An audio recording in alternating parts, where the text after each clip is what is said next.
I'm here to talk about something that is very near and dear to my heart, very passionate about social work.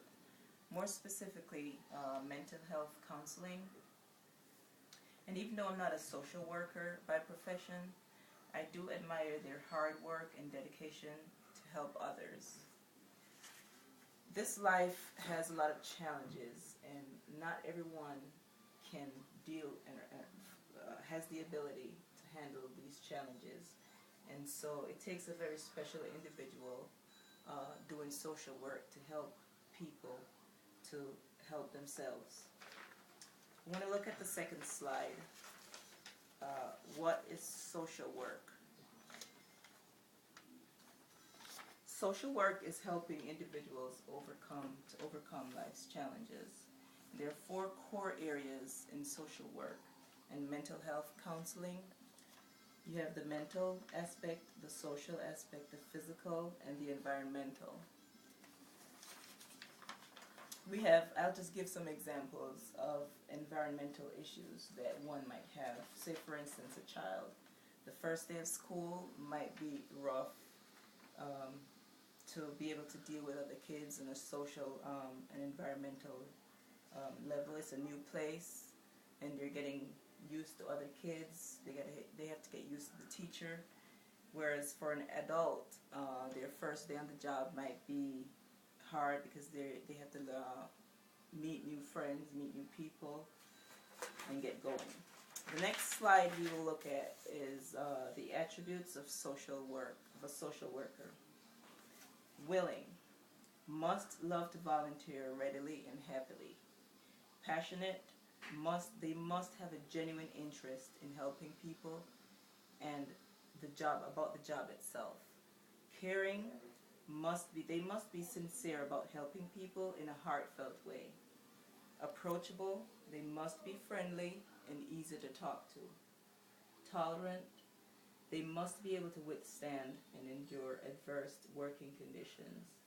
Patient, they must be willing to spend as much time needed to help clients reach their goals. Resilient, they must be able to maintain good humor and positive attitude even in adverse situations. Listener, they must be able to listen attentively to their clients and be very open-minded and unbiased. Understanding, they must be able to interpret various needs of clients. They must possess the ability to draw inferences. Trustworthy, they must be able to keep the client information confidential at all times. Certified, every social worker must be licensed and recognized by the state and national board to practice the profession. Our next slide, we will look at, we'll take a closer look at the attributes.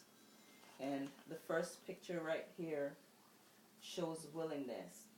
The second point is to be passionate. If a social worker is passionate, then the willingness will be automatic. They'll be ready to help in a happy and heartfelt way because that's what the job entails. The next slide, we'll continue to look at more attributes closer. I have some pictures here on this slide. The first one shows a one-on-one meeting with a client and a social worker. You have to be a good listener, as I pointed out on the slide before.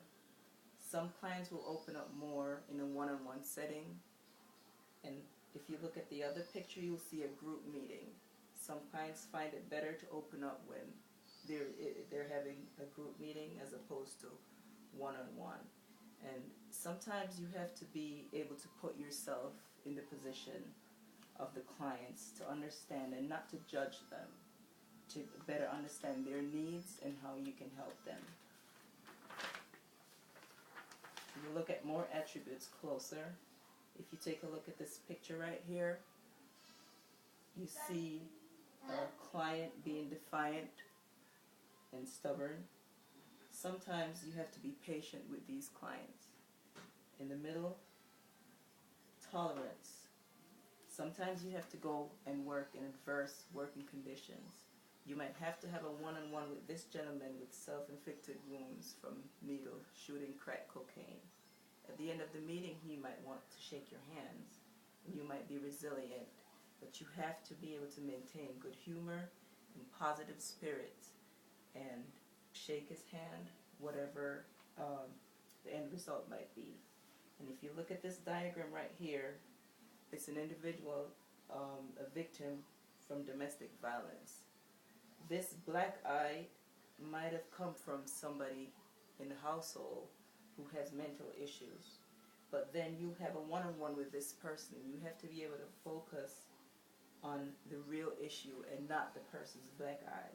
Try to see where the person is coming from. Put yourself in their position and how you can help this person.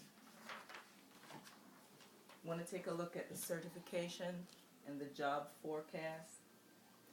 A social worker must have a bachelor's degree for an entry-level job. A bachelor's degree with experience can help them to make lateral moves within a hospital or a nursing home or wherever the facility is.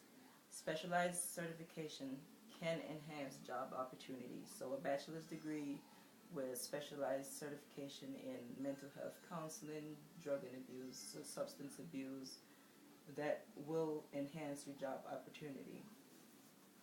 Social workers with a doctorate can run a private practice or become a college professor. Now we'll take a look at the job forecast. According to the statistics from the Occupational Outlook Handbook, the field of social work, the future pay is expected to increase in all social work fields. The median income wages for substance abuse social workers were $37,000 in May 2008. The lowest 10% earned below $21,000, and the top 10% earned about $61,430. Substance abuse social workers were mostly employed by individuals in family services, patient care centers, residential health, and substance abuse facilities. So it's looking pretty good for social workers. They don't get a lot of money, but it's the reward at the end of the day.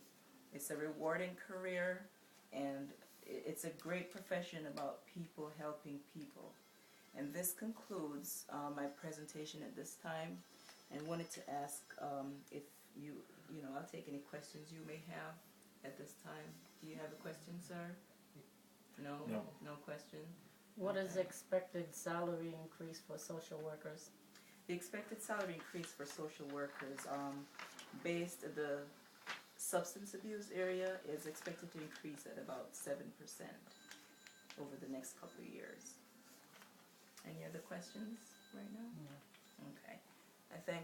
I appreciate your time spending with me to do this presentation, and I hope you will find it interesting. Thank you.